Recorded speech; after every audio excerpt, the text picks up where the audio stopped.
Шпек лақабатты Руслан Рамазан мен оның ұйымдасқан қылмыстық тобы бопсалаумен, тонаумен және тапсырыспен өлтірумен айналысқан деп айыпталған. Бұл ретте Рамазан тек біздің ел аумағында ұйымдасқан қылмыстық топтар мүшелерімен ғана емес, Ресейдегі Алиев Саду, Қырғызстандық Камчи Асанбек сияқты шет мемлекеттердің қылмыстық орта өкілдерімен де байланысты болғанын атап өту керек. 1998 жылдың мамырында Сары Алмазды Испаниядағы вилласында атып өлтіреді. Бірақ артында қылмыстық тобы қалды. Сары Алмаздың тобында болғандар енді өз топтарын құра бастайды. Олардың арасындағы ең ауқымдылары Атаба мен 4 брата болды. 4 ағайынды тобының 2 ағайындысы осы фотода қалған. Серік Сикош Матышев, басқа аты Жантүгел. Өз уақытында Алматыдағы казинолардың 3-тен 1 бөлігін қараған. Ал мынау болса Құрманғали Сатыбалдиев, басқа аты Құрман Айшуақ. Кейінірек пайда болған Айшуақ Жантүгел тобының басшысы. Шын аты Руслан Рамазанов болған Шпек есімді жігіт Алматының Ақсай шағын ауданынан шыққан. Әкесі кедендік салада жұмыс істеген. Оны 4 ағайынды тобының бір мүшесі Шығыс Қазақстандық Шекебас лақабатты Ерлан Манарбеков байқап қалады. Расталмаған ақпарат бойынша оның артында ашылмаған 10 шақты кісі өлтіру есепте тұрған. 2003 жылы оны Өскеменнің түнгі клубтарының бірінде атып өлтірген. Артында 20 жылдан кейін әке жолын қуған ұлы қалған. Шпек болса бірнеше уақыттан кейін 4 брата тобында жоғарылап, белгілі бір сенімге ие болды. Ол топтағы қырқыстар мен өзара разборкаларға жауап берді.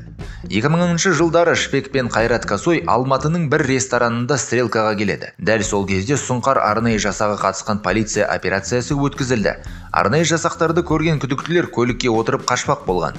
Бірақ оларды полиция көліктері қоршаған. Рамазан мен Бұханов қарулы қарсылық көрсетті. Оларды Алма-Арасан шатқалындағы дәмханада ұстамақ болған. Ұсталғандардың үстінен бірнеше бап бойынша қылмыстық іс қозғалды. Соның ішінде кісі өлтіруге оқталу мен бопсалау. Шпек пен Қайрат Косой бір колонияға түскен. Шпек қамаудан шамамен 2 жылдан соң шыққан екен. 2009 жылдың ақпанында Айшуақ Құрманның үйін тінтігенде полицейлер тіркелмеген қару тауып, иесі қашып кеткен болатын. Кейінірек оны Алматының маңындағы жалдамалы саяжайды тауып колонияда 4 жыл берген. Түрмеден шыққан соң 4 ағайындылардың жетекшісі Құрман Айшуақтың денсаулығы күрт нашарлаған. 2015 жылы ол қайтыс болады. Сол кездерде қылмыстық топ мүшелері кездесіп, кім басшы болатынын шешкен. Қалада қырғызстандықтар, рыбачинскилер сияқты түрлі топтар қаптап, бейберекеттік болған. Сөйтіп топты басқару Шпекке көшкен деседі. 2017 жылы шыққан Шпек туралы КТК арнасының фильмінде Шпек пен оның тобының кейбір қылмыстары аталады. Солардың кейбірін қысқаша мазмұндайық. 2014 жылдың желтоқсанында Арман деген жігіттің үйіне тонаушылар кіріп келген. Оның белгілі бір ортада танымал қаржыгер әкесі мен анасы демалыста болатын.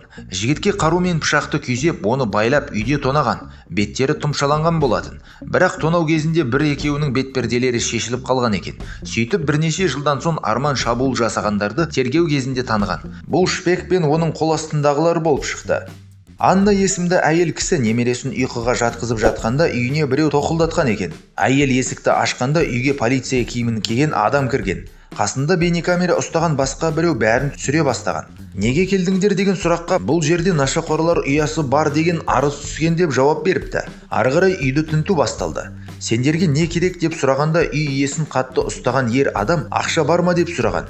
Сөйтіп шақырылмаған қонақтар баласының ақшасы мен анасының зейнетақысын жымқырып кеткен.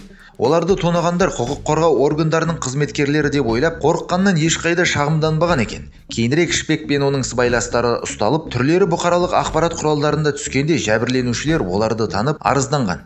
Әсел Әбдуманапова Алматыда 72 қоймасы бар жеке кәсіпкер болатын. 2015 жылы танысы әрқашан тытып тапаншасын ұстап жүретін Ақжан Нұрсадықовқа келісімдерінің бірінде крыша болуын сұрастырған. Әйелге Мәскеуден бір алып сатарлар келіп, жалпы құны $975,000 болатын тауар тиеген 5 жүк машинасын жіберуін сұрайды. Төлемді Мәскеуде жүргіземіз деп уәде берген. Кәсіпкер келісіп күйеуін ертіп тауармен Мәскеуге аттанған. Ол жерде бір айдалаға келіп тауарды түсірген. Есептесудің орнына оларды бір қала сыртындағы күзетшілер қаптаған үйге апарыпты. Адамдардың барлығы кавказдық бет әлпетке ие болған. Одан әрі оларды ресторанға апарып, ақша Мәскеуде емес, Алматыда төленетінін айтқан екен. Бұған наразылық білдіруге кәсіпкер сескенген. Алматыда уәде етілген есептеу болмады. Мәскеуліктер із-түзсіз жоғалып кеткен. Әселдің сөзінше 2016 жылы ақпанда әлгі Ақжан Нұрсадықов Әселді Шпекпен кездесуге шақырады. Шпек Әселге мәскеуліктер сол жерге кеткен әрбір жүк көлігі үшін оған $20,000 ақша беру керектігін айтады. Мәскеуліктердің қарызын Әсел беру керек дегенде ол бас тартады. Шпек оны қарумен қорқытқан соң оған 4 миллион теңгедей ақшаны беруге мәжбүр болған екен. Қалған ақша бөліктерін Ақжанға беріп тұрған. 2014 жылы Шпек Қырғызстанға барған. Сол жылдың наурызында Бішкектің ортасында белгісіз біреулер Nissan көлігіне Калашников автоматынан оқ жаудырған. Көлікте қан іздері қалған. Атқылағандар мен көліктегілер оқиғадан соң жоғалып кеткен. Кейінірек Бішкектік күш құрылымдары бұл көлікте Руслан Рамазанов болуы мүмкін екендігін өз бетінше білген екен. Алматылық қонақ кімге ұнамағандығы белгісіз болып қалды. Қазақстанның көптеген қылмыскер авторитеттері сияқты Шпек те Ресей қылмыстық топтарымен байланыс орнатқысы келген. Алматы бойынша КНБ жедел уәкілдері ақпараты бойынша Қазақстан оған аздық еткеннен ол Ресей нарығына шыққысы келген. Қазақстан арқылы өтетін есірткі коридорларын бақылағысы келетін. Осы ұсыныспен ресейлік вор в законеларға шыққан.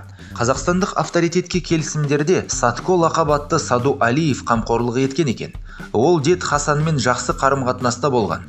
Шпек барлық жақпен келісіп, Дубайға тұрақты өмір сүруге кетпекші болған екен. Бірақ 2017 жылдың мамырында Шпекті ұстап алған. Ұстау кезінде Шпек полицейлерге қарулы қарсылық көрсеткен.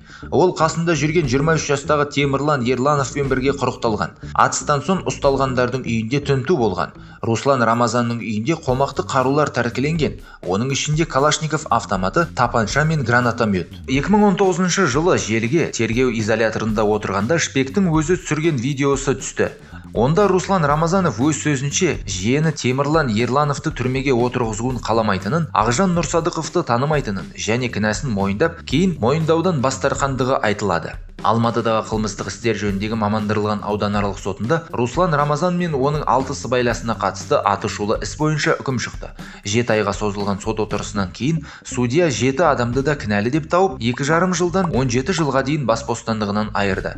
Руслан Рамазан ұйымдасқан қылмыстық топтың жетекшісі ретінде ең көп, яғни 17 жыл алды.